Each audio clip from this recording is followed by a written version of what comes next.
అసలు ఎందుకు జిమ్‌కి వెళ్ళే person daily carbs, protein, fibre, fats consume చేస్తారు. ఈ వీడియోలో అయితే క్లియర్ గా మాట్లాడుకుందాం. సో లాస్ట్ వరకు స్టిక్ అయి ఉండండి. ఎవరైనా మన పేజ్ గాని కొత్తగా వస్తే ఇప్పుడే ఒక ఫాలో చేసి లైక్ చేసి ఉంచేయండి. సో ఫస్ట్ అయితే కార్బ్స్ కోసం మాట్లాడుకుందాం. సో కార్బ్స్ తినడం వల్ల మనకి ఇన్స్టెంట్ ఎనర్జీ అనేది వస్తుంది.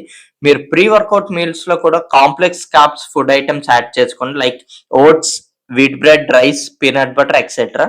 సో ప్రోటీన్ తినడం వల్ల మనకి ఏమవుతుంది? ప్రోటీన్ తినడం వల్ల ఎప్పుడైతే మనం వర్కౌట్ చేస్తున్నప్పుడు మన మజల్ ఫైబర్ చిరిగిపోతాయో దాన్ని రిపేర్ చేయడానికి ప్రోటీన్ అనేది బాగా హెల్ప్ఫుల్ గా ఉంటుంది.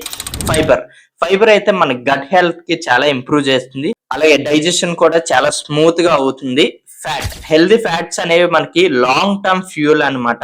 లాంగ్ టర్మ్ ఎనర్జీ ప్రొవైడ్ చేస్తూ ఉంటుంది. హెల్తీ ఫ్యాట్స్ తినడం వల్ల మనకి ఎనర్జీ వస్తుంది. అలాగే మన హార్మోన్స్ కూడా చాలా సపోర్ట్ గా ఉంటుంది. అలాగే ఎండ్యూరెన్స్ కూడా హై లెవెల్స్ లో ఎప్పుడు మెయింటైన్ చేస్తూ ఉంటుంది. ఇంకా డీటెయిల్ కావాలంటే డిస్క్రిప్షన్ లో నేను ప్రతిదీ మెన్షన్ చేస్తాను. ఫ్రీగా ఉంటే ఒకసారి చెక్ చేయండి.